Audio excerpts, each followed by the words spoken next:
평일 오후 6시 을지로 시사 맛집 김혜영의 뉴스 공감. 여러분 안녕하십니까? 김혜영의 뉴스 공감 김혜영 기자입니다.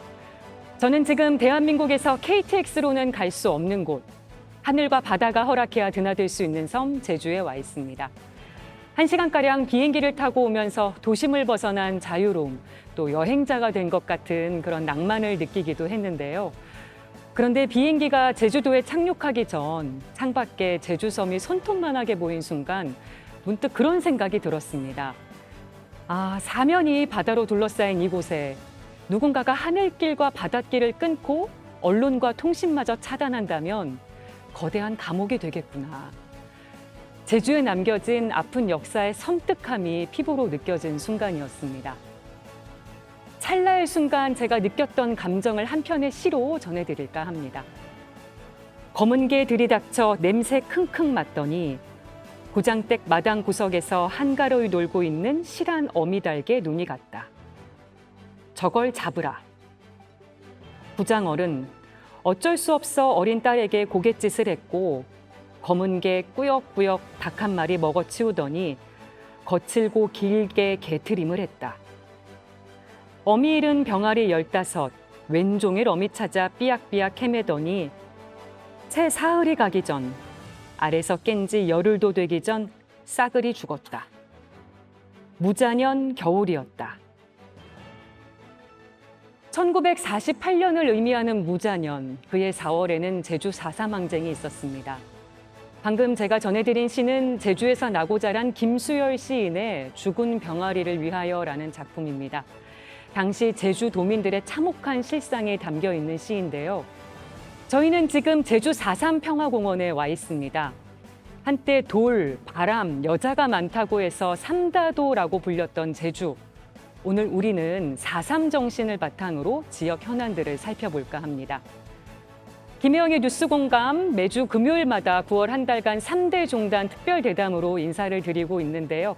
오늘은 3대 종단 제주 지역 성직자들과 함께 제주 역사를 바탕으로 지역 현안들을 살펴보고 또 그 안에 담긴 의미도 되짚어볼까 합니다. 추석을 맞아서 라디오로는 특별히 목요일과 금요일 이틀 동안 제주편 모든 내용을 전해드릴 예정입니다. 사전 녹화로 진행이 되지만요. 그래도 방송 내용에 대한 의견은 100원의 유료 문자 샵 1053이나 CPBC 빵 애플리케이션으로 남겨주시면 되겠습니다. 지금 이곳은 제주 4.3 평화공원에 있는 기념관입니다. 제주의 역사가 생생히 살아있는 곳. 그리고 제주 4.3 영령들의 혼이 서린 이곳에서 세 분의 성직자 한번 차례로 만나보겠습니다. 먼저 제주기독교교회협의회 총무이시자 늘푸린교회 담임 목사이신 이정훈 목사님 나와주셨습니다. 안녕하세요. 예, 안녕하십니까. 늘푸른교회를 섬기고 있는 이정훈 목사입니다. 평화를 위한 제주 종교인협의회 공동대표를 역임했고 한국기독교장로회 제주 노회장을 지낸 바 있습니다. 오늘 만나서 반갑습니다. 네, 그리고 천주교 강우일 주교님 나와주셨습니다. 반갑습니다, 주교님. 반갑습니다. 안녕하십니까. 제가 2020년 가을까지 제주 교구장으로 일하다가 지금 벌써 은퇴한 지 그러고 보니까 3년이 다 되네요. 아주 행복하게 지내고 있습니다. 반갑습니다. 네, 그리고 대한불교 조계종 남선사 주지이시면서 사단법인 평화의 길 제주지부 원로이신 행운 도정 스님 함께해 주셨습니다. 와주셔서 고맙습니다. 예, 안녕하세요. 저는 제주에 온 지 한 10여 년 됐고요. 현재는 제주도 남선사 주지를 역임하고 있고 사단법인 평화의 길 제주지부의 사무실이 저희 절에 있어요. 그래서 네. 남북 관련 사업이라든가 여러 가지 이런 걸 하고자 제주도에서는 특별히 다크 투어, 4.3 관련된 유적지를 여러분들과 함께 이렇게 걷고 있습니다. 반갑습니다.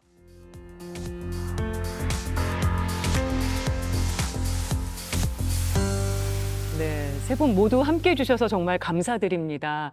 저는 오늘 이곳에 처음 와봤는데 세 분은 모두 와 보신 경험이 있으신지 궁금합니다. 어떠세요? 예, 가끔 옵니다. 이곳에. 특히 매년 4월 3일 추모일이 되면 그 전후로 그날은 뭐 하도 손님들이 많이 와서 바쁘기 때문에 전후로 오기도 하고 또 외지에서 육지에서 뭐 교회 쪽이든 어디 손님이 오면 제일 먼저 이곳에 모시고 와서 제주의 아픈 역사를 소개하고 그렇죠. 그런 의미에서 그러시군요. 4.3 기념관은 우리 도민들에게나 또 육지에서 제주에 오신 분들에게 꼭 소개해야 할, 알려야 할 귀한 장소라고 생각합니다. 네, 주교님은 어떠십니까? 저는 뭐 수도 없이 옵니다. 여기. 우리 집 안방처럼 옵니다. 아, 그 정도로 자주 오세요? 예. 예. 스님은요? 저도 4.3 추념식 때는 매번 오고요. 또 육지에서 이렇게 손님이 온다든가 그러면 저희들은 이 근현대사를 배우지 않았기 때문에 4.3에 대한 그 역사적 현실을 잘 모릅니다. 그래서 육지에서 이렇게 오면은 반드시 여기는 한번 들려서 4.3이라는 게 도대체 어떤 것인가. 네. 우리가 5.18에 대해서는 그래도 많이 알지만 4.3에 대해서는 많은 사람이 이야기를 꺼리고 있고 그런 것에 대해서 알려지지 않았기 때문에 일부라도 데리고 와서 우리가 공부를 좀 해야 된다. 그렇게 알리고 있습니다. 네. 아니, 그럼 이어서 질문을 드릴게요. 누군가가 스님께 제주 4.3이 뭐예요? 물으면 뭐라고 대답해 주십니까?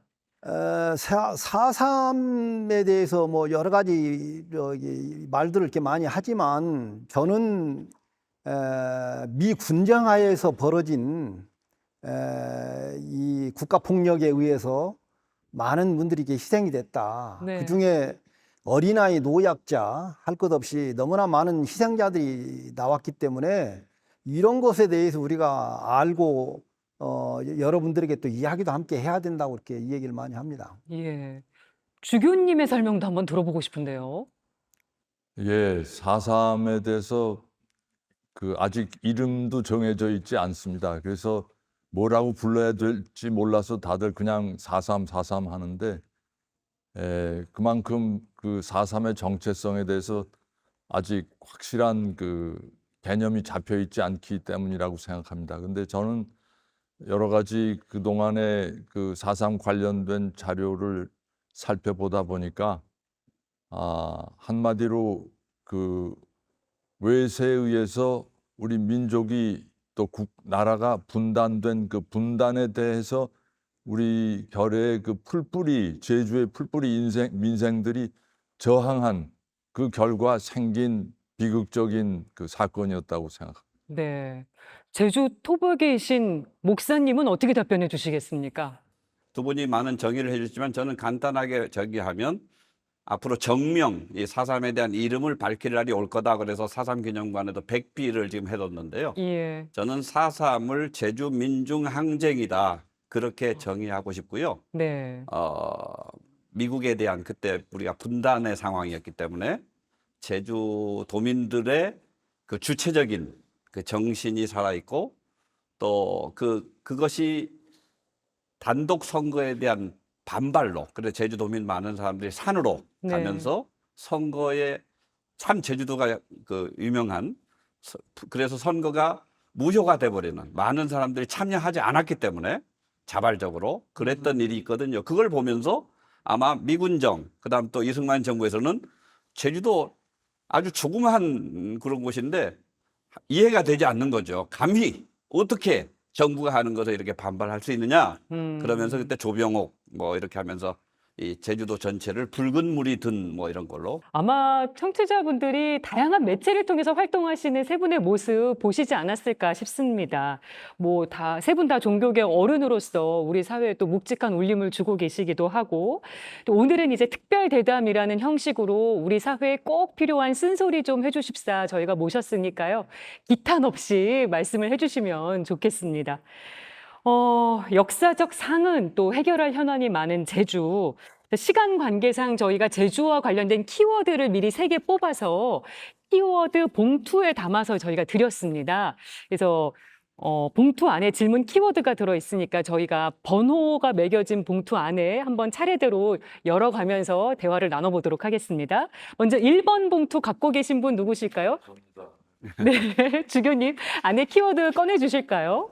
예, 인권으로 나왔습니다. 네, 인권 키워드가 나왔는데 저희가 첫 번째로 이야기를 나눌 키워드 바로 인권입니다. 인권을 한마디로 표현한다면 주교님 뭐라고 표현해 주시겠어요? 사람답게 살 수 있는 권리.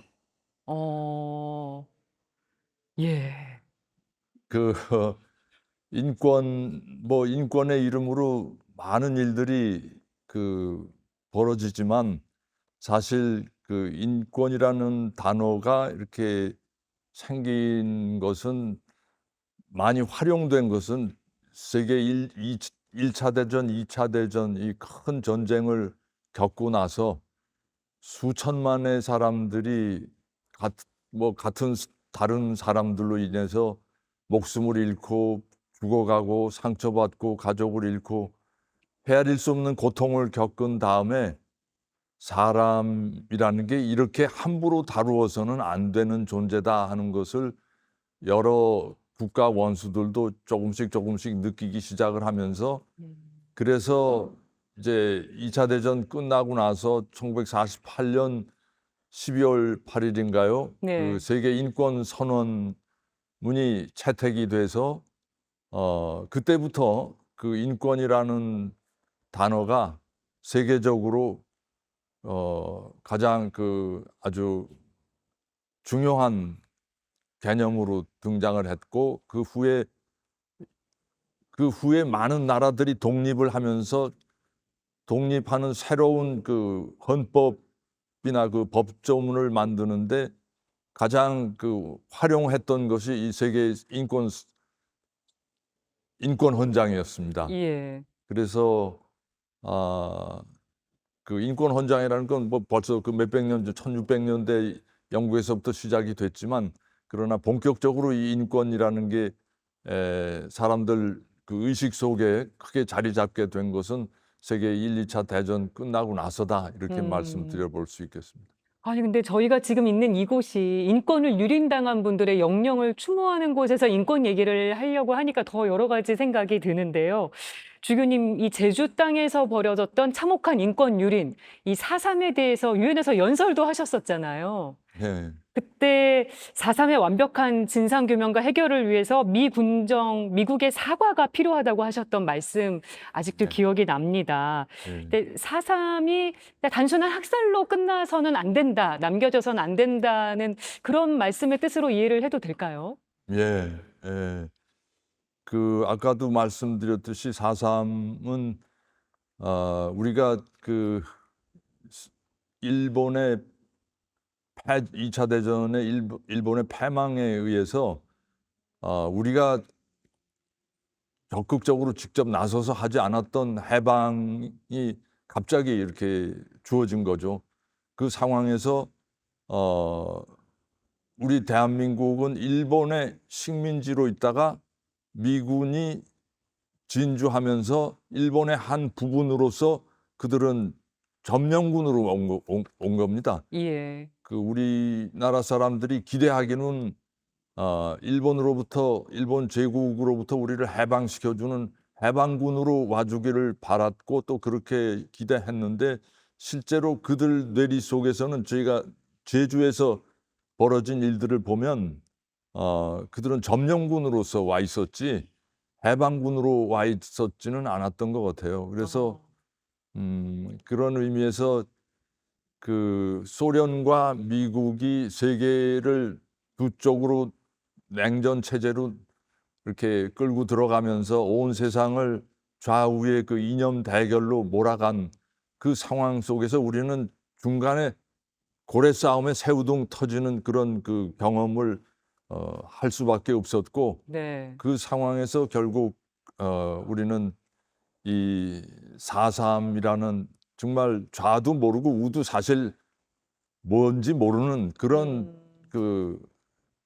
정말 단순한 소박한 이 섬의 농민들, 어민들이 갑자기 그냥 어느 날 돼 보니까 너는 좌고 너는 우고 뭐 이렇게 갈라 세워졌던 것이죠. 그래서 네. 그래서 많은 사람들이 희생되고 그랬는데 그것이 그 지난 70년 동안 그 아픔을 우리는 그 살아왔고 또 대한민국 국민 모두가 아직도 거기서 헤어나지 못하고 있다는 생각이 들고요. 그래서 더더욱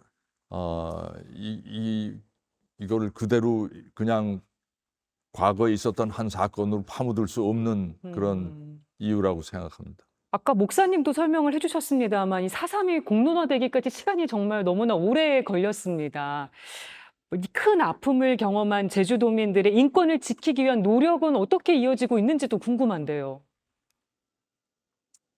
제가 네, 말씀드릴까요? 해주실까요? 그 최근에 지난 여름서부터 제주 도정에서 이제 발의를 해서 제주 인권 헌장 제주 인권 헌장이라는 것을 만들기 위한 작업을 시작을 했습니다. 그렇군요.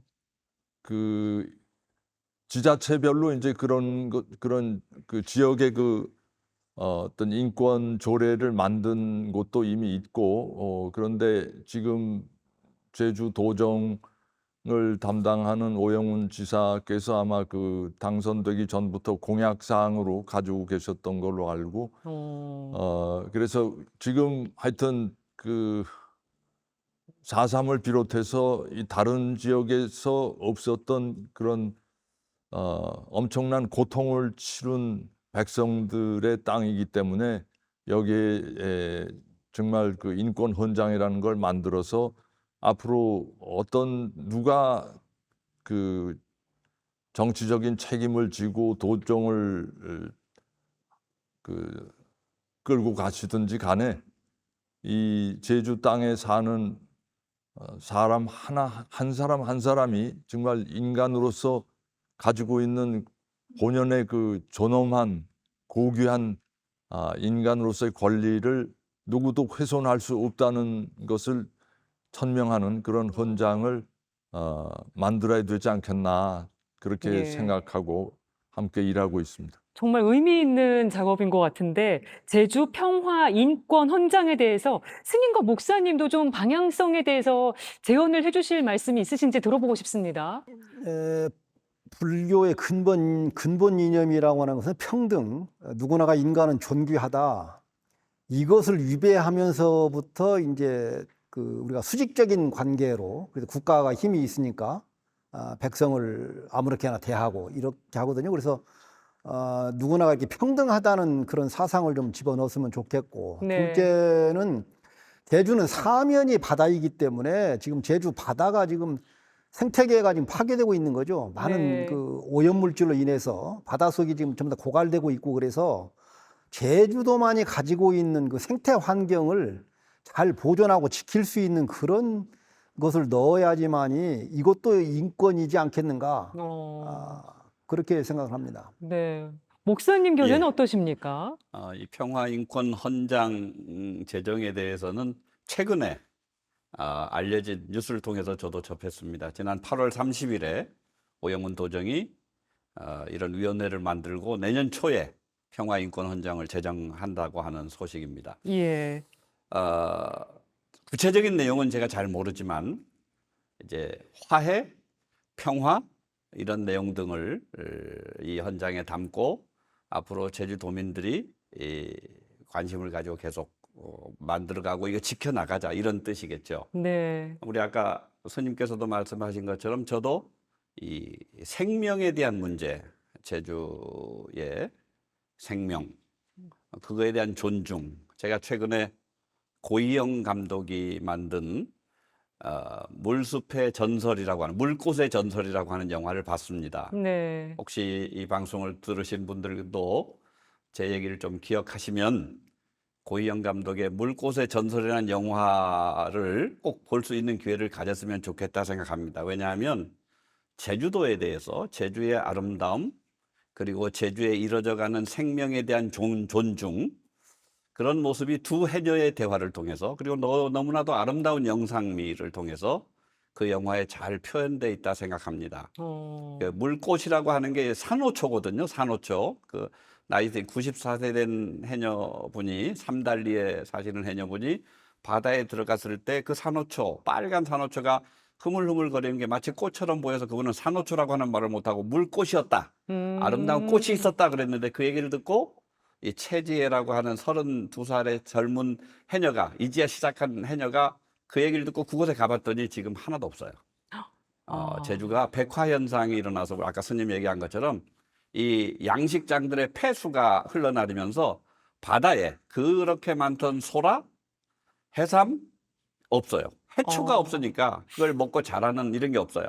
그냥 다 산호초도 물론 사라지고요. 네. 그런 의미에서 생명 존중, 생명을 살리는 일, 네. 저는 그것을 평화, 화해와 더불어 같이 그 내용도 담았으면 성장에. 좋겠다 생각합니다. 예. 제주 4.3도 그렇고요. 4.19 혁명도 그렇고 5.18 민주화 운동도 그렇고 인권유린 사태의 주체가 안타깝게도 국가입니다. 왜 이런 비극적인 일이 반복해서 발생했을까? 세 분 말씀 한번 좀 들어보고 싶은데요. 우리가 이 국가라는 게 참 필요하고, 우리가 국가 없으면은 일제 강점기와 같은 그런 또 다른 비극의 희생 제물이 되니까 국가는 필요합니다. 그러나 네. 국가는 국민을 위해서 존재하는 그 국민을 섬기는 그 존재가 돼야 되고, 근데 이게 이 국가가 기능하는 거는 항상 그 권력이 집중되는 소수의 권력층에 의해서 국가가 운영이 되기 때문에 예. 거기에서 그 여러 가지 문제가 발생하고 이렇게 역사에 정말 그 씻을 수 없는 그런 범죄까지 가지 않는가 하는 생각이라서 이 국가라는 거를 지금까지 우리 대부분이, 저도 그랬습니다만, 굉장히 신성한 존재로 침범해서는 안 되는 그 최고의 가치를 가진 존재로 생각을 했는데, 국가의 가장 그 핵심은 그렇겠지만, 그러나 실제로 그 존재하는 국가, 행동하는 국가는 항상 아까 말씀드린 소수의 권력층에 의해서 운영이 되기 때문에 예. 잘못될 수 있고, 그래서 우리 국민이, 국가의 주인인 국민이 국가를 항상 주시하고 감시하고, 또 잘못된 길을 갈 때는 거기에 대해서 그걸 비판하고 성토하고 함께 연대할 줄 알아야 우리 주인 노릇을 제대로 하는 것이 아닌가, 그런 생각을 합니다. 네. 국가가 국민을 섬겨야 한다는 말씀 저는 귀에 들어왔는데 다른 분들 말씀도 들어보고 싶습니다. 과거에는 왕정일 때에는 폭군을 만나게 되면 백성이 피폐해져요. 예. 그래서 왕의 개인적인 입장에서 이 모든 학살도 이루어지고 해서 그게 극소수였고, 그다음에 우리는 유교의 정신으로 해서 그래도 양심을 가지고 이렇게 살아왔어요. 그러다가 일제가 들어오면서 식민지가 되면서 일본이 많은 사람들을 마구잡이로 학살하고 이렇게 하면서 그런 DNA가 지금 국가 권력이 가지고 있는 것 같습니다. 그래서 국가 폭력이라는 단어도 그래서 미 군정하에서 벌어진 제4.3이나 또 전두환 정권에서 벌어졌던 5.18이라든가 네. 여러 이런 것 등이 결국에 그 친일 잔재적인 요소가 이렇게 우리한테 DNA로 남아 있어서 네. 이것을 고스란히 우리가 지금 피해를 받는 거 아니겠습니까? 이런 것에 대해서 분노하는 겁니다. 예. 목사님은 국가에 의한 인권 유린 이런 거 어떻게 지켜보고 계십니까? 두 분 의견에 뭐 동의를 하고요. 저는 그냥 국가라기보다는 권력층, 뭐 공권력, 그들의 자기들의 어떤 기득권 아니면 권력욕을 유지하기 위해서 소위 백성을 무시하거나 많은 민중들을 억누르는 역할을 해왔는데, 이제까지 이 우리 많은 국민들, 백성들, 민중들은 국가라고 하는 권력층에 대해서 너무 대단한 힘으로 감히 저항하지 못하고 네. 숨죽여 살아왔던 것이 사실입니다. 근데 이제는 깨어야 되겠죠. 소위 인권의식을 우리가 기독교식으로 말하면 하나님의 형상대로 지음받은 존재인 너, 우리들이 이 형상이 일그러지는 것을 더 이상 참을 수 없다. 아니라고 하는 건 아니라고 하는. 뭐 권력자나 너나 나나 다 하나님의 형상들이 좀 존재들인데 어떻게 우리를 무시하고 우리를 학대하고 그럴 수 있냐라고 하는 깨어남의 그런 것들이 진행이 돼야 되지 않겠나 생각해요. 그래야 네. 더 이상 뭐 국가나 권력층의 그런 잘못된 그런 것들이 반복되지 않을 수 있겠다. 저는 그렇게 생각을 합니다. 그런 국가에 의한 인권 유린이 벌어졌던 원인 중에는 체제와 이념에 관련된 부분도 있었던 것 같습니다. 요즘 공교롭게도 정치권에서 이념 논쟁이 뜨거운 상황입니다. 이 세 분 이념 논쟁은 어떻게 보고 계십니까? 이념이라는 게 저는 참 이 실체가 사실은 실체가 없는 게 이념입니다. 이념이란 이데올로기의 그 핵심은 이데아에서 나오는 거거든요. 플라톤의 이 눈에 보이는 것들은 여러 가지 오류도 있을 수 있고 허상도 있을 수 있고 하는데 그 모든 눈에 보이는 현상들의 그 뒤에는 사물의 어떤 본질이 있다. 근데 예. 그거를 플라톤은 이데아라고 했습니다. 이게 가장 진실의 핵을 말하는 건데, 근데 사람들은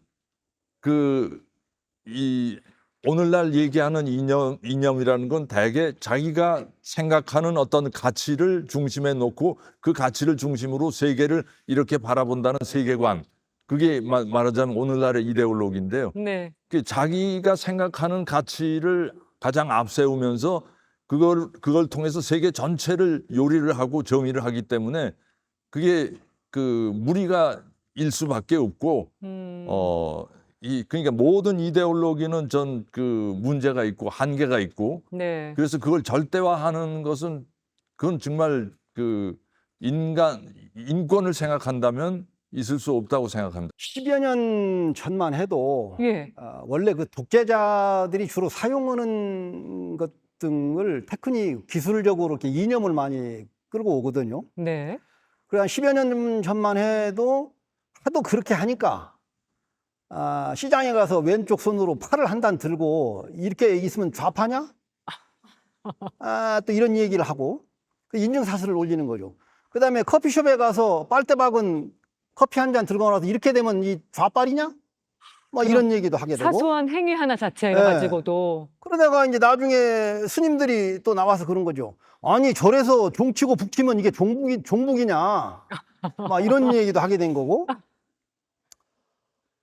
그러다 보니까 이제 없어졌어요, 사실 이게. 예. 근데 지금 21세기에 들어와서 윤석열 정부가 들어서면서 다시 이념을 끌고 나와서 반정부적인 발언이나 여러 가지 이걸 하게 되면 이게 반국가 세력이다. 그러면서 빨갱이다. 이미 빨갱이라는 단어는 이미 10여 년 전에 다 없어졌어요. 없어졌는데 이제 와서 새삼스럽게 또 빨갱이라는 단어를 가지고 나오는데 저는 이 빨갱이라는 단어를 쓰는 사람이 빨갱이다. 이렇게 보는 거죠. 그렇게. 그래서 지금 젊은이들 사이에서는 지금 다 잊혀진 단어들이에요. 네. 좌파다, 종북이다, 좌빨이다, 빨갱이다. 이렇게 되는 상황이어서 이거는 지금 국가가 지금 뭔가 잘못 가고 있다. 이런 것에 대해서 지금 오장육부가 뒤집어지는 거예요. 신랄하게 얘기해 주셨습니다. 목사님은 이념 전쟁 어떻게 보고 계세요? 예, 저는 오늘 이 4.3 기념관에 와서 얘기하기 때문에 이념 관련되면 그때 당시에 제주도민들을 이념적으로 그냥 판단을 했습니다. 근데 제주도민들 그때 당시 아까 우리 주교님도 말씀하셨지만 우리는 뭐가 그때 무슨 공산주의가 뭔지 이런 게 모른다 그래요, 도민들에게. 도민들에게 가장 중요한 것은 먹을거리였어요. 당장 굶주리고. 예. 그렇기 때문에 경제 문제였던 거죠. 그리고 분단에서 해방이 됐으면, 일제강점에서 해방이 됐으면 좀 잘 될 줄 알았는데 그게 아니라 더 힘들어지고 그래서 그때 제주도민들이 그런 의미에서 어떤 의미로는 같이 동참을 했던 거거든요. 음. 그걸 보면 지금도 마찬가지다 생각합니다. 많은 우리 제주도민이나 국민들 지금 생각합니다. 경제가 어려운데 무슨 이념 타령이냐. 먹고 살기가 힘든데 서민들이 예. 그런 거나 좀 잘해주지. 정치인들에게 그래서 불만인 거죠. 예. 이념 문제 가지고 통할 시대는 아니고요. 정치인들 정신 차리십시오. 이미 그 단계 다 뛰어넘었습니다. 예. 예. 세 분 다 직설적으로 말씀을 해주신 것 같습니다. 다음 키워드 주제로 한번 넘어가 볼게요. 2번 봉투 갖고 계신 분 누구실까요? 아, 스님이시군요. 안에 키워드 꺼내주시면 어떤 키워드? 아, 네. 두 번째로 이야기 나눌 키워드, 평화가 되겠습니다. 특히 스님 지금 계신 곳이 사단법인 평화의 길, 제주지부 또 계시기도 하고, 얼마 전에 한반도 평화에 대해서 강연도 하셨었다고 제가 들었거든요. 지금 현재 이 한반도의 상황이 남북 관계도 강대강이지만 중국과에도 강대강이고 러시아와도 강대강이고 외교까지. 그래서 이 강대강으로 이 치닫는 이 지금 현재 이 정부가 어떻게 한반도의 평화 또는 이 국민의 이 안보, 질서 또 이게 지금 다 무너져서 이걸 어떻게 해야 될까? 저도 지금 뭐 입이 10개라도 할 말이 없어요. 정부가 그렇게 막무가내로 강대강으로 이렇게 수를 두는 것은 국민이 뭘 어떻게 하겠어요. 네. 그러나 여기에 대한 해법을 국민과 함께 여론도 좀 수렴을 하고 네. 종교인들과의 대담도 좀 하고 또 그 사회 원로들과의 그 대화도 좀 하고 그래서 이런 문제를 잘 적절하게 풀어 나가야 되는데 아직까지 그런 자세가 없는 것을 보니까 이게 굉장히 그 국민들이 우려하는 바이고 지금이라도 안 늦었으니까 대통령이 과감한 결단을 내려서 여야 대표를 만나서 이 얘기를 하고 네. 국민의 여론을 수렴을 하고 해서 좋은 정책을 지금 만들어야 되지 않을까 이렇게 생각합니다. 그래서 더 이 자리가 의미가 있다고 생각이 되는데 얼마 전에 문재인 전 대통령이 9.19 평양 공동선언 5주년 기념식에서 이런 말을 했습니다. 진보 정부가 안보 성적도 경제 성적도 월등히 더 좋았다. 이렇게 얘기를 하니까 윤석열 대통령이 이렇게 맞받아쳤습니다. 굴종적으로 한가로워 보이는 상황이 평화는 아니다. 압도적으로 힘에 의해서 상대방의 기만과 의지에 관계없이 구축하는 것이 진정한 평화라고 맞받아쳤습니다. 힘에 의한 평화가 한반도의 평화를 가져온다는 현 정부의 스탠스는 어떻게들 보십니까? 세계적으로 힘에 의한 평화는 없었어요. 어느 국가든지 힘이 있으면 이웃 나라를 침범을 하고 독재를 하려고 하죠.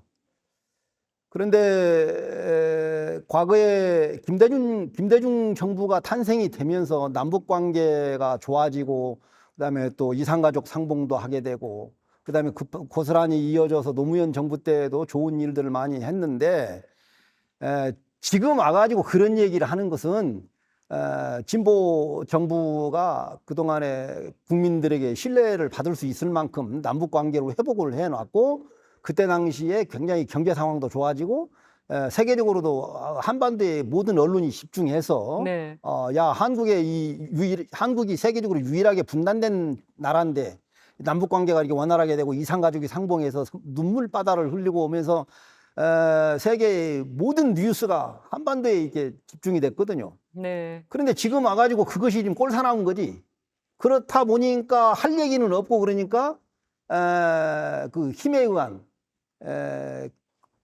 것이 우리나라가 지금 정부가 강하면은 이게 평화다 이 얘기하지만 세계 역사 속에서 그렇게 힘으로 평화를 이루어진 적이 한 번도 없습니다. 굉장히 세게 얘기해 주셨는데 다른 분들은 힘에 의한 정부의 평화 기조 어떻게 보십니까?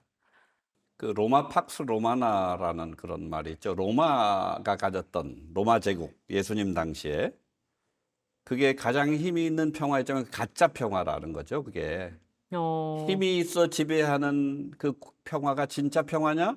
아니라는 거죠. 우리가 샬롬이라고 할 때 평화라고 하는 얘기할 때 지금 전쟁이 일어나지 않고 그러면 윤석열 정부가 얘기한 것처럼 군비를 갖추고 우리 군대를 많이 가지고 압도적인 힘을 가지고 하면 이 땅에 평화가 있는 건가? 착각인 거죠. 제가 보기로. 거짓 위장 평화죠. 주교님은 강대강 남북관계 또 힘에 의한 평화 기조 어떻게 보고 계세요? 예, 저도 뭐 두 분과 그 같은 생각인데요. 힘으로서는 절대로 평화를 이룰 수 없습니다.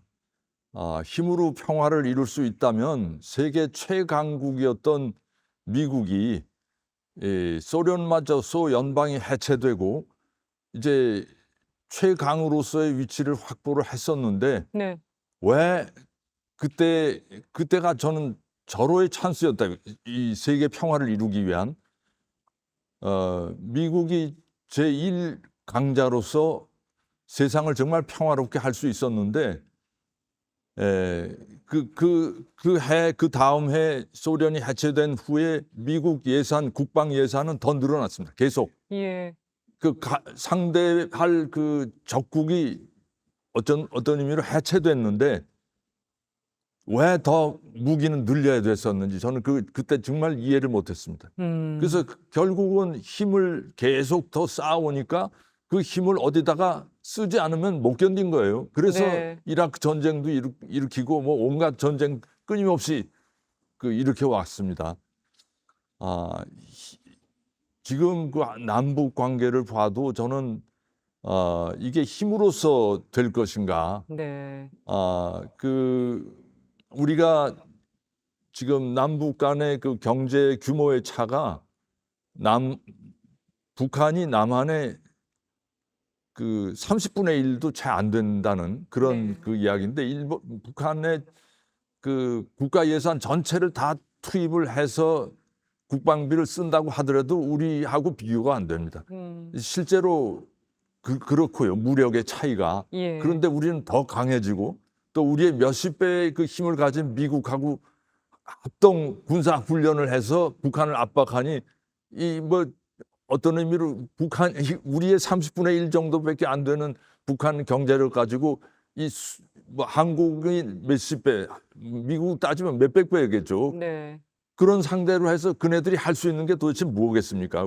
우리 쪽에서 군사 훈련하면 결국 거기에 맞받아 쳐서 자기네들도 뭔가 해야 되는데 도저히 감당이 안 되니까 핵무기 개발한 거예요. 그래서 이거는 힘은 또 다른 또 힘을 불러 일으킵니다. 그래서 예. 힘을 가지고 평화를 이룩한다는 것은 그거는 망상이라고 저는 생각합니다. 네, 주교님, 강대강 남북 관계 또 힘에 의한 이 평화를 강조하는 정부의 기조 좀 현명하게 풀어갈 해법을 좀 제안해 주실 만한 게 있으실까요?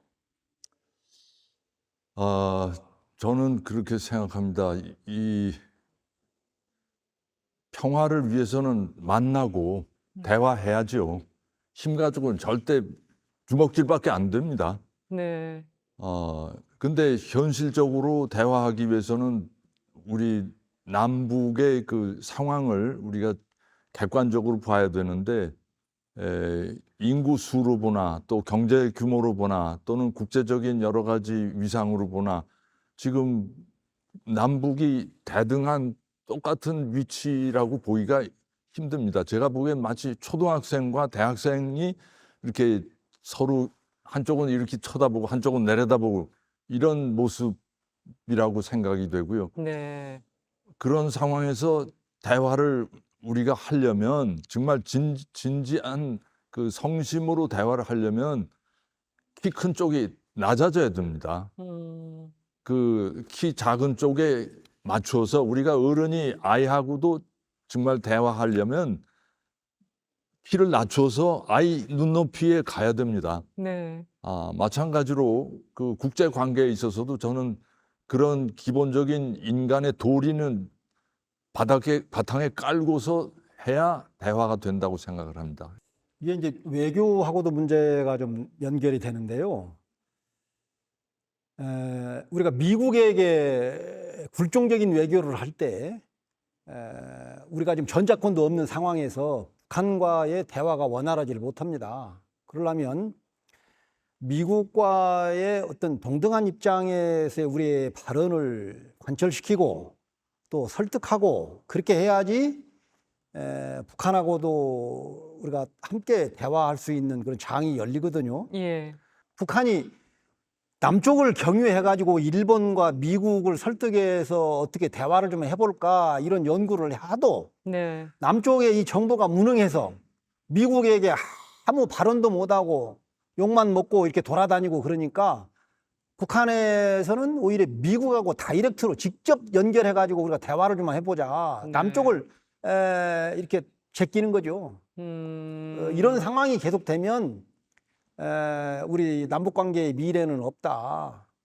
그런 상황이어서 어쨌든 우리 정부가 앞으로라도 미국이나 일본이나 중국이나 어느 나라와도 대등한 입장에서 우리의 발언권을 행사를 하고 우리가 얻을 것이면 얻고 우리가 줄 거 있으면 주고 네. 이렇게 했을 때 북한도 우리의 정부를 인정을 해서 대화를 한번 해보자. 우리가 남쪽에 도움이 필요하다. 그래서 우리가 원하는 것이 이것이니까 미국에서 이런 얘기도 좀 해주고 일본에서 이런 얘기도 좀 해주고 그래도 우리가 함께 논의를 좀 하자. 네. 서로 윈윈하자. 이런 상태가 될 텐데 지금 이 정부는 너무 무능력한 거죠. 두 분 얘기로 가름하겠습니다. 예. 그렇게 알겠습니다. 저희가 뭐 제주에 온 만큼 이 얘기도 안 할 수가 없을 것 같아요. 분단 국가이다 보니 지금 앞에서도 군비 경쟁 또 군대 관련 얘기도 많이 나눴는데 제주도 강정마을 그래서 해군 기지 건설 사업으로 참 오랫동안 시끄러웠습니다. 분당국이 왜 제주도 강정을 선택했던 건가? 이 얘기는 목사님께 예. 들어볼까요? 특별히 제주도에서 이 군사기지를 만들겠다고 얘기가 제일 처음 나온 곳은 강정이 아닙니다. 화순입니다. 화순. 화순의 안덕 바로 지나면 화순인데요. 삼방산 있는 그 밑에 거기에가 태풍이 올 때도 피항을 중국 배들이 많이 하고 하는 거기가 아주 요새가 될 수 있는 지역입니다. 예. 그래서 그곳에 해군 기지를 만들자 했을 때 그쪽 마을, 화순 마을 주민들 대다수가 반대를 했어요, 조직적으로. 그러니까 군에서 두 번째 얘기 나온 곳이 위미입니다, 위미. 위미항 있는데 하자. 근데 거기서도 또 위미 주민들이 반대했어요. 그래서 그 다음에 강정의 일부 주민들이 우리 강정에서 했으면 좋겠다라고 얘기를 했어요. 그리고 그것을 그 당시에 해녀들 일부가 마을에서 모여서 찬성으로 날치기 통과하듯이 통과가 됐어요. 그렇군요. 그러니까 제가 볼 때 군 당국에서 화순이나 원래 군 기지로 적절한 곳은 아주 이렇게 자연적인 요건으로 볼 때는 화순항이었다 그래요. 네. 근데 여기가 주민들의 반대가 세고 도저히 안 될 것 같다고 하니까 위미를 한번 이렇게 건드려 놓고 강정의 주민들이 찬성하니까 이곳으로 정해버린 거예요. 강정은 실제로는 자연적인 요건으로는 거기가 군사기지가 될 위치가 되지 못한다고 합니다. 태풍이 올 때도 그렇고요. 막을 예. 때도 이렇게 없고. 그렇지만 이 군사기지라고 하는 게 단순히 우리는 해군 군사기지로 생각하지만 그때 그래서 반대 운동할 때도 그런 얘기가 나왔지만 앞으로의 해군은 미래 해군은 공군이 반드시 겸비된 해군이에요. 예. 공군이 없는 해군만으로는 운영이 되지 않습니다. 그러니까 앞으로 이 해군이 들어오면 공군 군사기지가 반드시 따라온다라고 예측들을 했거든요. 예. 그래서 반대를 했었는데 지금 제2군사공항 얘기가 제2공항 얘기 나오는 것도 도민들이 염려하는 것이 저희가 바로 공군 기지가 될 가능성이 있다. 그리고 그 얘기를 비춘 적도 있어요. 이 해군 기지 건설을 둘러싸고 강정마을이 참 오랫동안 시끄러웠고 주민들 사이의 갈등도 계속 이어졌던 걸로 알고 있습니다. 오죽하면 어떤 도민들은 4.3 이후에 최고의 갈등으로 이 해군 기지 건설 사업을 꼽았을 정도인데 주 교님은 어떻게 그때 보셨습니까? 교구장 재임 시절이셨잖아요. 예. 예, 안타까웠죠. 그 강정마을 주민들이 그 전까지는 그런 주민들 안에 대립이나 뭐 이런 반목이나 이런 게 전혀 없었는데 강정기지 아까 목사님 말씀해 주셨지만 그 해군에서 다른 데서 결국 가장 결사적으로 반대한 분들이 위미나 또 화순이나 해녀들입니다. 예. 아시겠지만 제주 해녀들은 다른 데 여성들하고 좀 다릅니다. 그 물속에 들어가서 생사의 고비를 넘나들면서 이게 일을 하기 때문에 그 생활력도 강하고 그 대신에 뭘 위해서 싸울 때 싸움도 엄청 잘합니다. 예. 3.1운동 때도 해녀들이 제일 먼저 들고 일어났습니다. 네. 그런 그 해녀들이 그 너무나 격렬하게 반대하니까 해군도 깜짝 놀라서 뒤로 물러섰습니다. 그 정도로. 그리고 강정에서는 미리 해녀들에게 접촉했습니다. 가구당 뭐 어떻게 혜택을 주겠다는 식으로 이렇게 미리 포섭을 다 해버리고 예. 그러고서 마을 총회를 형식적으로 열어서 통과 그 찬성하는 사람들이 모여서 그냥 박수치고 끝냈어요. 이게 다른 주민들이 나중에 그 사실을 알고 격분해서 다시 정식으로 제대로 된 마을 총회를 열자 해서 그 상당수의 주민들이 800 몇십 명이 모여서 90%가 반대를 했습니다.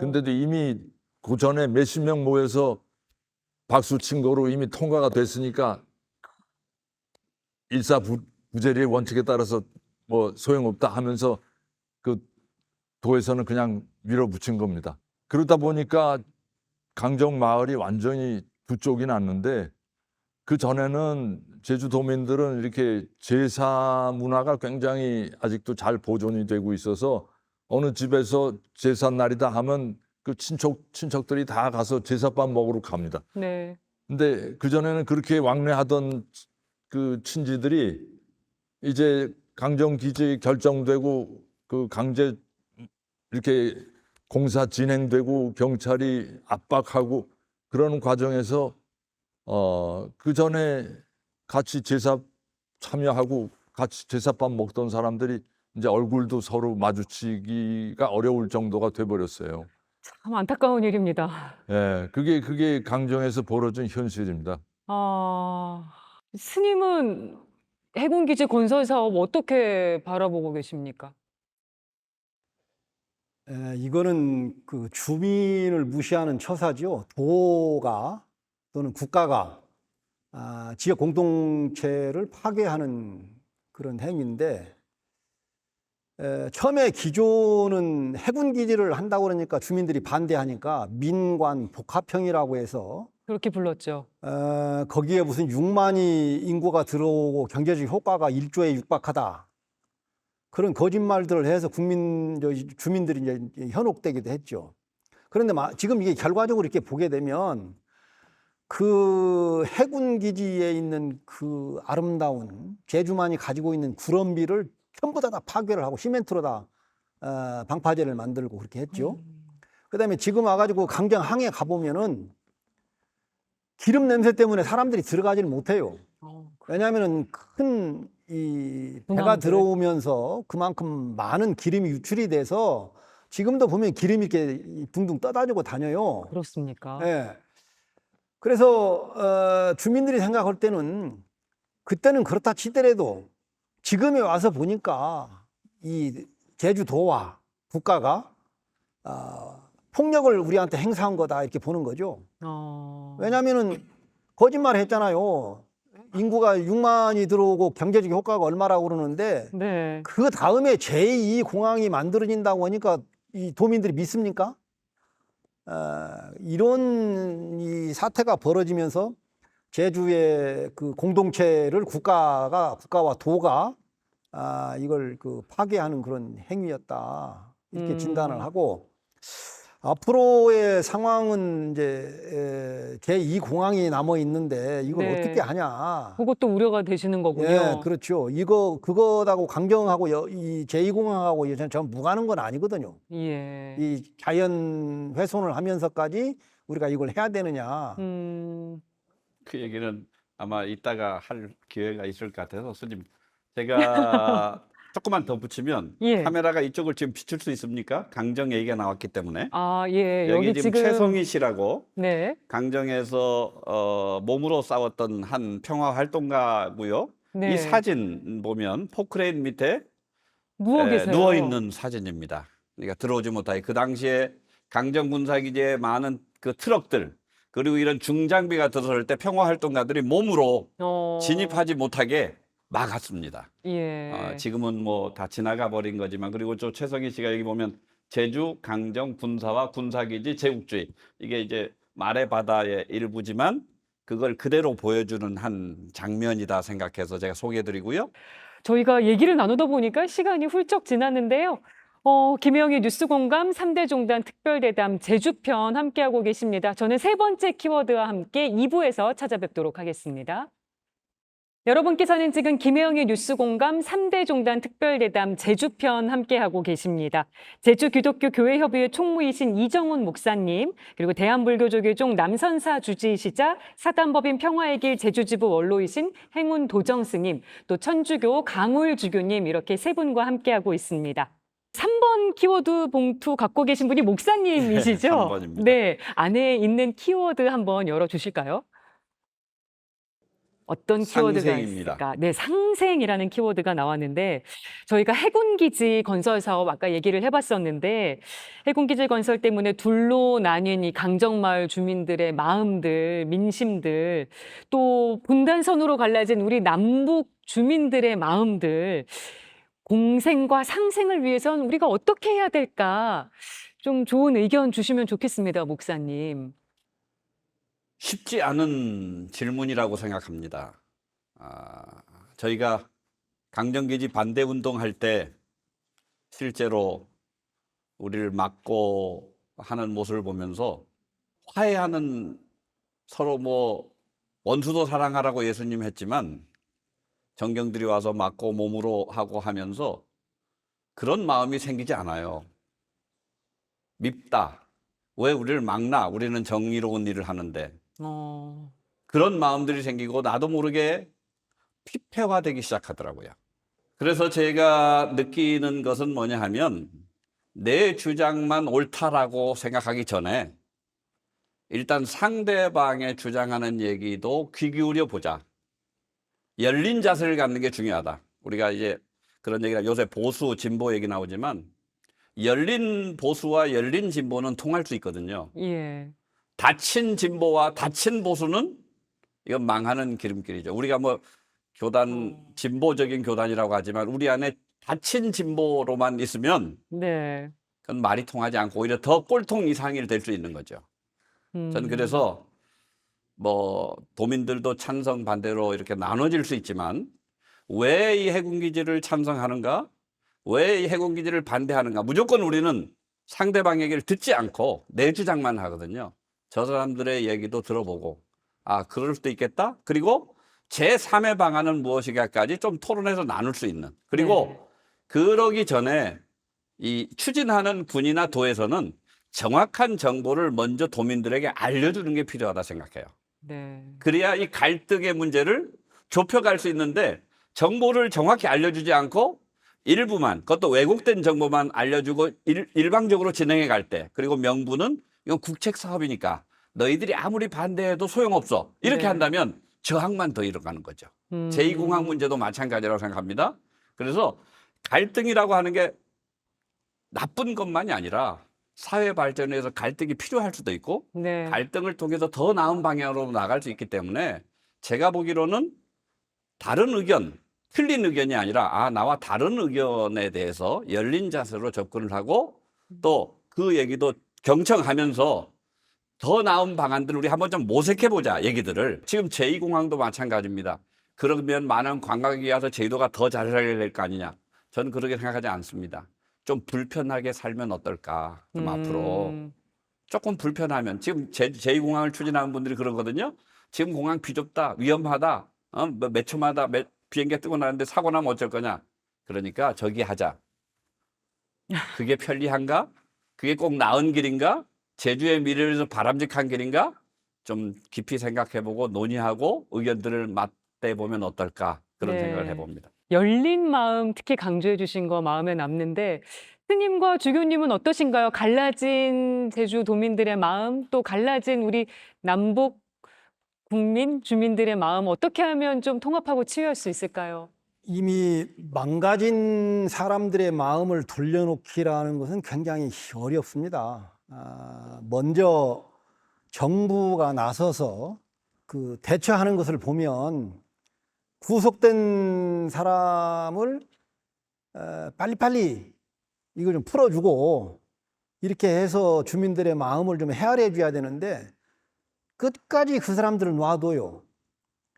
끝까지 이 정부가 이것도 일종의 인권인데 네. 인권을 무시하고 놓아두기 때문에 이게 상생이라는 단어를 쓰기가 좀 어려운 거죠.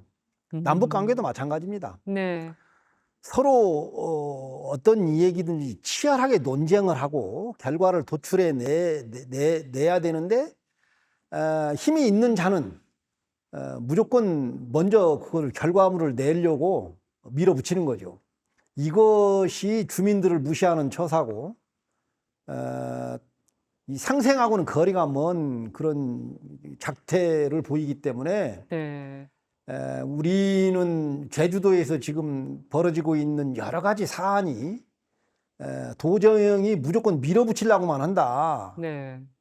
그래서 제2공항 문제도 준비되지 않은 상태에서 무조건 밀어붙이려고 하다 보니까 그런 일이 벌어졌고 비자림 그 길도 그런 일이 벌어졌고 여러 가지 그 도에서 시행하는 그런 사업들이 난관에 부딪힌 경우가 많아요. 그래서 이것은 도민들과의 충분한 대화, 결국에 이것이 대화로 이루어지지 않으면 제2공항 문제 같은 경우에도 상생이라는 게 뭐예요? 주민투표를 붙여가지고 주민들의 의견을 물어서 결정이 되면 하면 하고 안 하면 안 해. 왜? 민주주의라는 건 다수의 원칙으로 이렇게 정해지는 것이기 때문에 예. 지금 이 반대 대책위원회에서도 국토부가 지금 계속 이걸 주장하려고 하니까 지금 주민투표를 얘기하는 거 아니에요? 그래서 다른 사안도 그렇고 이런 문제에 대해서 상생을 이야기하기 이전에 주민들의 여론을 듣는 것이 그 자체가 상생이지 않겠느냐 이렇게 생각합니다.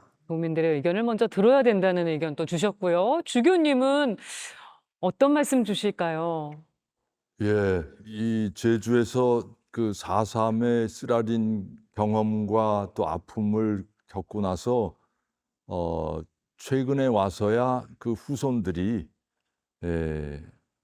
우리 서로 이렇게 원수로 지내지 말고 함께 화해하고 상생하는 길을 찾자 해서 4.3의 정신이 지금 화해와 상생이라는 두 단어로 집약이 지금 와서 되고 있는데 예. 그렇게 이렇게 그 마무리는 일단은 지었는데 실제로 그 속마음까지 이 상생까지 아직 나아갔다고 저는 보이질 않습니다. 마음속에는 아직 희망이 들어서 그 상대방을 이렇게 용서한다고 할까 그 네. 받아들이기가 좀처럼 쉽지 않다는 것을 그 도민들과의 대화에서 저는 느낍니다.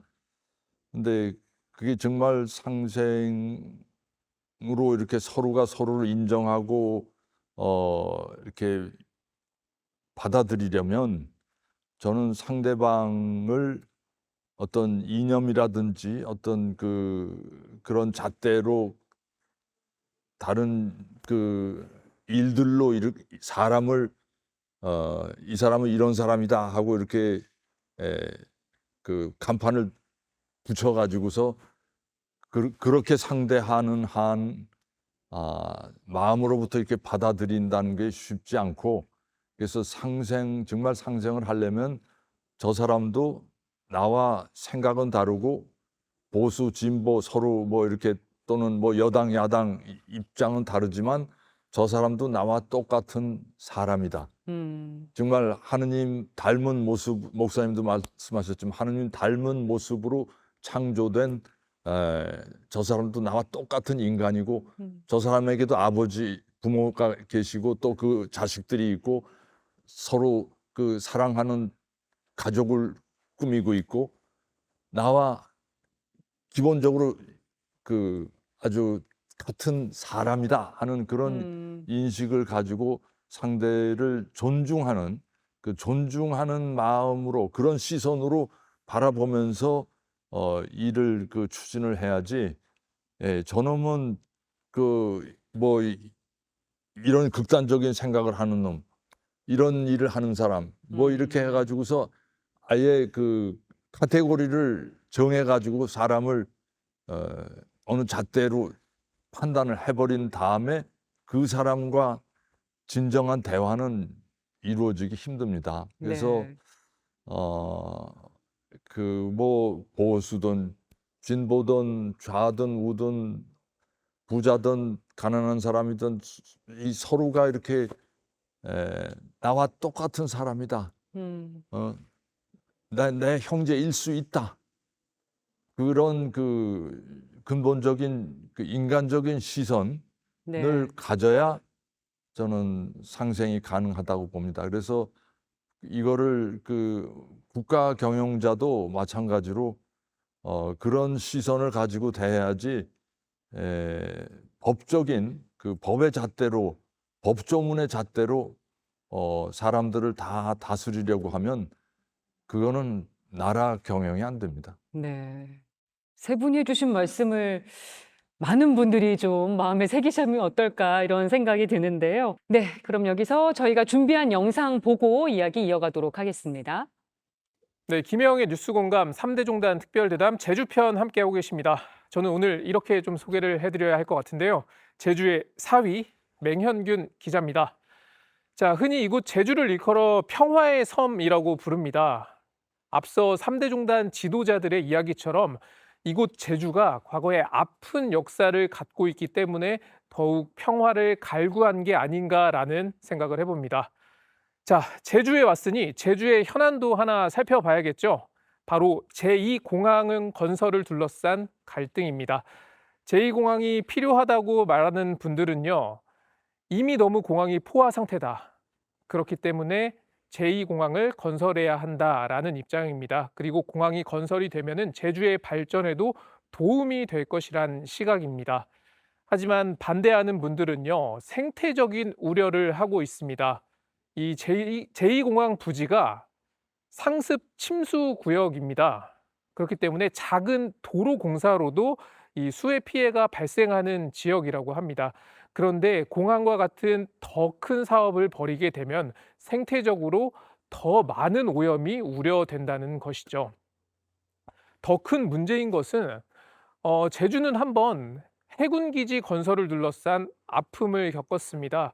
강정마을이 분열되는 도민들끼리 싸우는 사태를 겪었기 때문에 더욱 우려하는 목소리가 높은 것 같습니다. 제2공항 건설은 일단 제주도의 환경 가치를 그냥 훼손하는 거고요. 제2공항이 지어지게 되면 또다시 제주도가 또 투기와 또 난개발 이런 붐이 또 일면서 제주도가 걷잡을 수 없이 망가질 것이고 돌이킬 수 없는 선을 넘어설 수 있다. 현 공항이 100만 평인데 제2공항은 165만 평이거든요. 이미 현 공항으로 연간 3천만 명을 수용을 하고 있습니다. 그런데 국토부가 예상하는 장기 수요는 4천만, 한 30% 정도 늘어나는 거거든요. 제주도는 해군 기지에 이어서 공군 기지까지 갖게 되고, 그래서 군사 기지화되고 평화의 섬이 아니라 그야말로 갈등과 분쟁의 섬, 전쟁의 섬이 될 우려가 높고, 4.3과 같은 어떤 그 거대 강대국들의 그 국제적인 전쟁의 희생양이 될 수도 있다라고 생각을 하고요. 제가 박찬대 시민정치연대 제주가치 공동대표를 만나 제주 제2공항과 후쿠시마 오염수 방류에 대한 이야기를 나눠봤는데요. 한 시민은 후쿠시마 오염수가 해녀들에게 직접적인 영향을 미친다는 이야기도 했습니다. 전 인류가 공유하고 있는 바다에 이것을 투기한다는 것 자체가 큰 범죄, 인류의 전체에 대한 범죄 행위라고 생각이 들어요. 해녀들 같은 경우는 직접 바다에 들어가서 그 바닷물을 마시면서 그 전복도 따고 소라도 따고 해야 되지 않습니까? 그럼 이건 사람이 직접적으로 그 물을 마셔야 되는 것이기 때문에 훨씬 더 두려움이 크고요. 제주도가 이제 이 그 핵오염수 해양 투기에 가장 직접적이고 일차적인 광범위한 피해를 받을 수밖에 없기 때문에 제주 도민들로서는 절대로 용납할 수 없고 받아들일 수 없는 거고, 지금부터라도 당장 해양 투기를 중단해야 된다라고 생각을 합니다. 아시다시피 해녀들에게 바다란 삶의 터전입니다. 그런 해녀들에게 금기어가 하나 있는데요. 바로 물숨입니다. 사람의 숨이 아닌 물의 숨, 바로 죽음을 의미하는데요. 후쿠시마 오염수에 온 몸을 던진 해녀들. 그들의 마지막 물숨이 후쿠시마 오염수라면 어떤 생각이 드시나요? 세 분의 성직자는 이 후쿠시마 오염수 방류를 어떻게 해결해야 한다고 보십니까? 네, CPBC의 아들이자 제주도 사위인 보도국 맹현균 기자, 그리고 보도국 똑순이 김정아 기자였습니다. 제주에서 아주 뜨거운 논란이 되고 있는 현안들 저희가 제주 도민들의 이야기도 한번 직접 들어보고 그랬는데요. 세 분은 어떻게 생각하고 계신지 궁금합니다. 일단 첫 번째로 제주 제2공항 건설 사업. 앞에서도 몇 분이 간단하게 얘기는 해주셨습니다만 좀 본격적으로 세 분의 이야기를 들어보고 싶습니다. 해군 기지 건설로 몸살을 앓았었는데 아까 스님께서 얘기해 주셨잖아요. 제주 제2공항 건설이 완전히 다른 주제가 아닌 연결되는 부분이 있다고 얘기를 해주셔서 제주에서 왜 이런 일이 반복이 되는 건지 또 주민들의 의견 갈등과 대립이 왜 또 이어지고 있는 건지 말씀 더 듣고 싶은데요. 저희들이 우리나라는 이 전작권이 없어요. 그러니까 이제 미국의 작전에 의해서 모든 그 한반도가 미국 권한에 있는 거죠. 그래서 이 우리나라에 핵 잠수함 한 대도 없는데, 항공모함 한 대도 없는데 해군 기지에 핵 잠수함 3대가 정박할 수 있고 항공모함이 들어올 수 있는 기지를 만든다는 것이 우리나라를 위한 것이냐. 오키나와의 기지가 제2의 오키나와 기지가 지금 해군 강경기지가 되는 거죠. 그러면 제2공항도 결국에 오키나와의 제2공항이 되는 거죠. 그것이 첫 번째고, 두 번째는 만약에 이게 이 기지가 제2공항이라고는 이름은 붙였지만 네. 이제 이 군사기지도 같이 함께 들어올 걸로 예상을 하거든요. 예. 그러면은 이 성산 그 제2공항을 중심으로 한 제주도의 한 절반 정도의 한우 농가라든가 이런 데가 엄청난 피해를 입게 되는 거죠. 왜냐하면은 그 전투기의 소음이라든가 이것이 한우 그 임신을 못하게 하는 거거든요. 네. 거기다가 그 많은 소음이 있고 그러면 결국에 학교 문제도 이 연관돼 있어요. 학교에 수업을 제대로 못하고 그다음에 비행기 기름 냄새, 주민들의 폐수. 생활까지. 그래서 주민이 살 수 없는 동네가 된다. 그 제2공항 건설에 대한 지금 쟁점은 제가 알기로는 이렇습니다. 찬성 측은요, 현재 지금 제2공항이 너무 비좁다. 네. 활주로도 하나밖에 없거든요. 남북으로 있는 건 거의 활용을 못 하고 있으니까. 관광객은 많이 오는데, 특별히 뭐 중국에서 많이 올 때 그렇게 많이 왔는데 대합실도 비좁고 또 뜨고 내리는데도 위험하고 그러니까 제2공항이 반드시 필요하다. 그래서 입지 선정을 했어요. 네. 일방적으로. 근데 입지 선정 제2공항이 필요하다만 발표해야 되는데 그때 자기들이 알아보니까 성산포 쪽이 적당하다라고 거기까지 만들어 놨어요. 네. 그랬더니 지금 찬성하는 그 여론조사를 해보면 공항의 범위 안에 들어가 있는 지역 주민들은 반대입니다. 왜냐하면 거기 농사 짓고 이제까지 해온데 거길 나가서 뭐 보상비를 준다 하더라도 딴 곳에 가 살 수 없다는 거예요. 그러니까 범위 안에 들어가 있는 주민들은 반대지만 그 범위를 좀 벗어난 성산읍내라든가 서귀포라든가 부자업 이쪽 주민들이 상대 찬성해요. 왜? 땅값이 또 오를 거라는 거죠. 그러니까 서로 예, 그렇게... 경제 논리예요. 그 사람들이 네. 찬성하는 것은 그렇습니다. 반대 측은 아까도 우리 스님 말씀했지만 첫 번째 제2공항이 꼭 필요한가? 지금 공항을 더 확장해서 얼마든지 가능할 수 있지 않겠나? 네. 그리고 또 하나는 제주의 환경 파괴가 우려된다. 거기에 많은 숨골 그리고 철새 조류지 그리고 농민들이 생활하는 그 터전들이 다 길로 또 활주로로 그렇기 때문에 제주라고 하는 이 지역에 아무리 비좁다 한들 공항을 2개씩이나 필요하냐 급해요. 심지어 그래서 어떤 얘기가 있나 저도 개인적으로 정 필요하다면 여론조사 해보고 의견들 물어 정 필요하다면 정석공항이 있어요. 정석공항. 제주의 미래를 위해서 이 공항이 과연 필요한가? 지금은 관광객이 많이 오지만 코로나 때 안 왔습니다. 네. 중국에서 스톱됐죠? 또 전염병이 되면서 그렇게 되지 않아요. 그러니까 내가 보기로는 좀 불편해도 참고, 그리고 아까 지금 있는 공항을 확장할 수 있는 거에 대한 전문가들의 의견이 많이 나왔습니다. 예. 그것을 일부러 무시해버리고 있어요, 제가 보기로. 예. 네. 주교님도 제주 제2공항 건설에 대해서 우려의 목소리 많이 내셨던 것으로 알고 있습니다.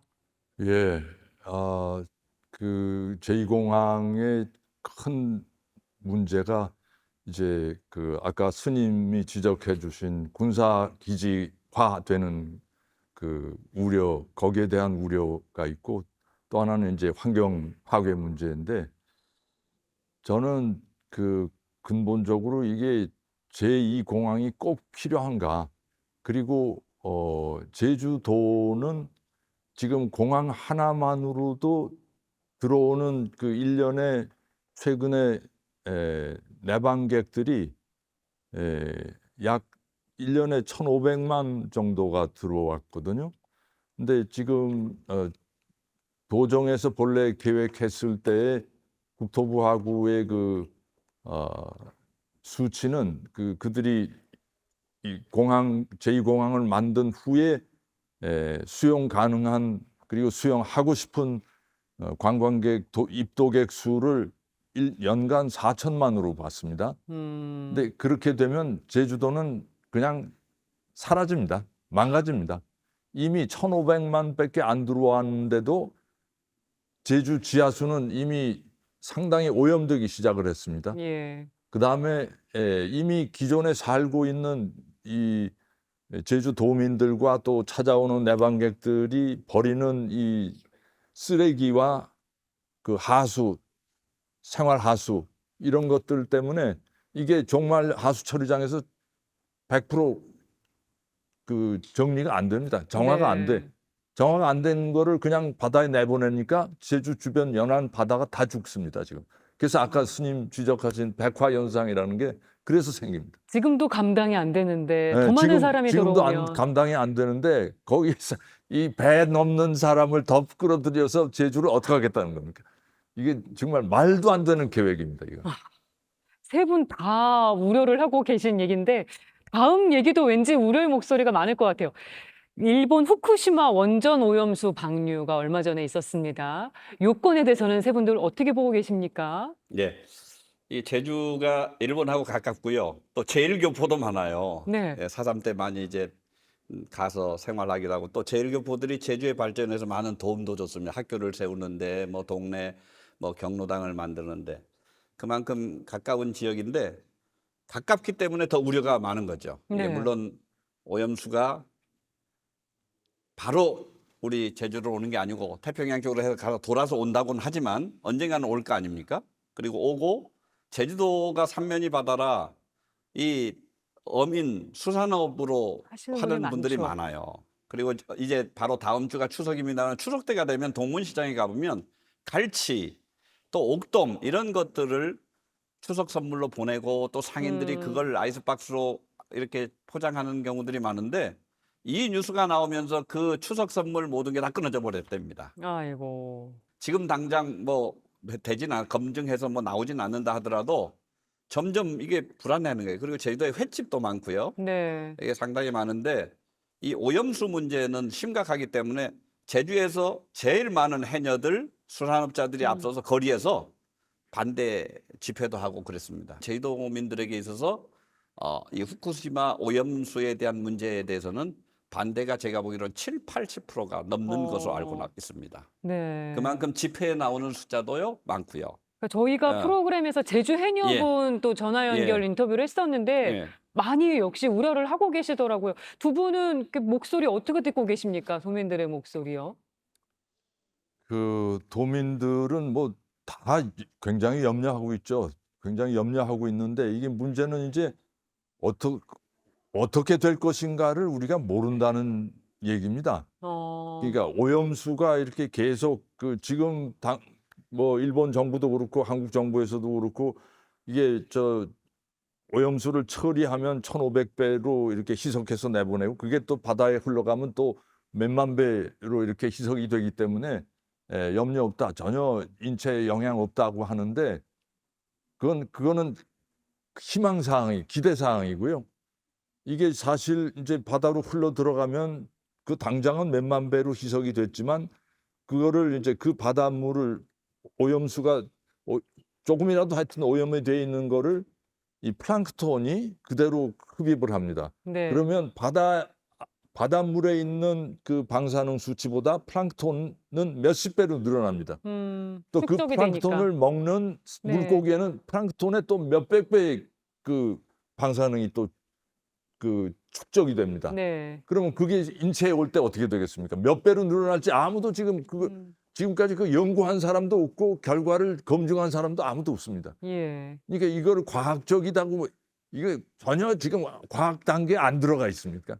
아무도 제대로 연구한 적이 없고 연구 결과가 나온 적도 없고. 네. 그러니까 이거를 그 우리 국민들이 특히 수산업에 종사하고 있는 분들이 염려하는 건 너무나 당연하고 저도 참 어떻게 해서든 그 이미 뭐 시작이 됐으니까 참 너무 안타까운데 지금이라도 정부가 좀 거기에 대해서 제대로 된 인식을 가지고 예. 객관적인 그 데이터를 가지고 좀 이야기를 했으면 좋겠습니다. 아직은 과학의 단계가 아니다 얘기를 해주셨고요. 스님, 이 상황 어떻게 보고 계세요? 정부가 어떻게 해야 된다고 보십니까? 후쿠시마 오염수를 일회성으로 방류하는 것이 아니고 30년 동안 방류를 한다면 제일 피해를 보는 사람들은 일본 사람일 것이다. 네. 그 일본 물고기가 그 세슘이나 또는 방사능에 오염된 그런 상황에서 먹이사슬로 인한 다른 큰 물고기가 또 먹고 그러면서 그것이 인간이 먹고 어떤 이상한 질병이 또 만들어질 거란 말이죠. 네.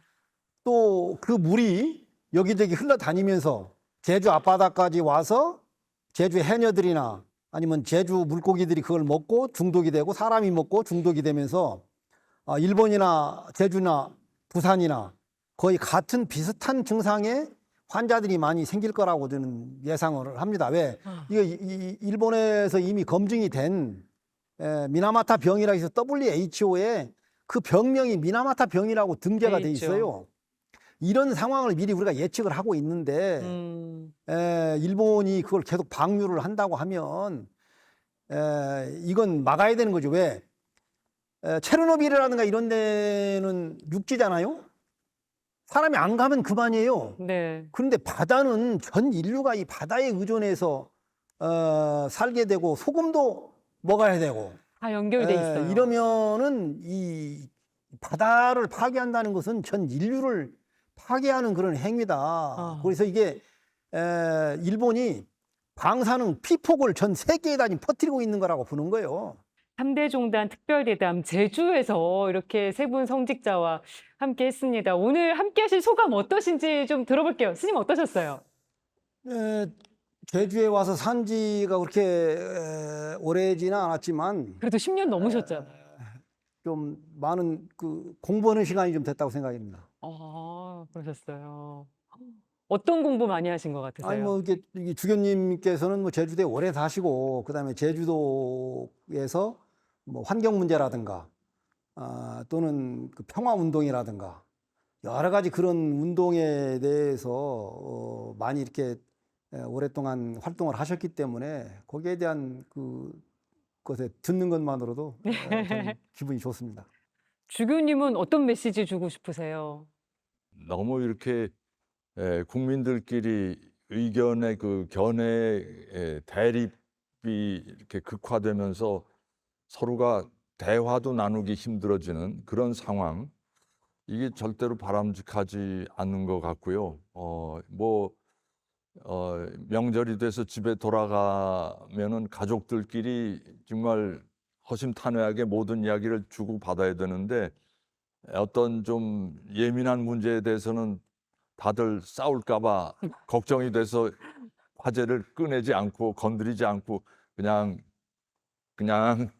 넘어가려는 그런 모습이라고 모든 분들이 이야기하셔요. 네. 나라가 그래서는 안 되죠. 그러니까 국민들 안에 그런 그 대결감, 대립감, 적이 이런 거를 조장하는 것은 절대로 정치 지도자, 국가의 수반이 해서는 안 되는 일입니다. 그걸 좀 감안해 주셨으면 좋겠습니다. 오늘 함께 하신 소감 어떠셨습니까? 예, 아주 저 목사님 또 우리 스님 좋은 말씀 듣고 저한테도 아주 공부가 됐습니다. 감사합니다. 다들 공부가 되신 시간이었다고 학구적인 분위기였던 것 같습니다. 목사님 어떤 메시지 주고 싶으세요? 예, 저는 우선 오늘 두 분과 뜻깊은 대화를 나눌 수 있게 돼서 감사드리고요. 특별히 우리가 살고 있는 제주도의 소중함, 아까 우리 그 진행자분께서 시작하시면서 비행기 타고 올 때 그 소감을 시작에 서두에 말씀해 주셨는데, 활주로 밑에가 4.3 때 그 많은 사람들이 묻혀 있던 곳입니다. 아, 그래요. 예, 이 사람평화기념관에도 저쪽에 가면 그 흔적들을 우리가 찾을 수 있는데요. 곳곳에, 그것뿐만 아니라 제주 곳곳에, 뭐 정방폭포에 이쪽 저쪽에 많은 아픔들이 서려 있는 땅이라고 하는 기억하시고, 네. 제주를 방문하시면 꼭 이 4.3 평화기념관에 오셔서 네. 4.3의 역사를 돌아보시고 좀 아픔도 체험해 주셨으면 좋겠다, 그렇게 생각을 드리고, 이 제주가 지금 망가져 가고 있습니다. 강정항 문제 때문에 도민들이 아파했고요. 갈라졌고 그 마을이. 그런데 지금 또 제2공항 문제로 지금도 대립돼 있는 상황입니다. 많은 분들이 제주에 대한 관심과 애정을 가져주시고, 이 제주 하나님이 주신 보물섬과 같은 천혜의 자원인 땅이 더 이상 파괴되지 않고 아름답게, 그리고 우리 미래의 우리 후손들에게 이 아름다운 땅을 더 이상 파괴되지 않게 전해줄 수 있도록 관심과 애정과 성원을 여러분들이 모아주시면 좋겠다, 그렇게 생각합니다. 저도 세 분과 얘기 나누면서 공부를 진짜 많이 한 것 같습니다. 제주에 대한 이해도 더 넓어졌고요. 네, 김혜영의 뉴스공감 3대 종단 특별대담 네 번째로 전해드린 제주편 이야기 여기까지입니다. 다음 주 금요일에는 마지막 편이 방송되겠습니다. 저는 그러면 다음 주 월요일 오후 6시 3분에 다시 찾아뵙도록 하겠습니다. 함께해 주신 세 분 고맙습니다. 예, 감사합니다. 고맙습니다. 고맙습니다.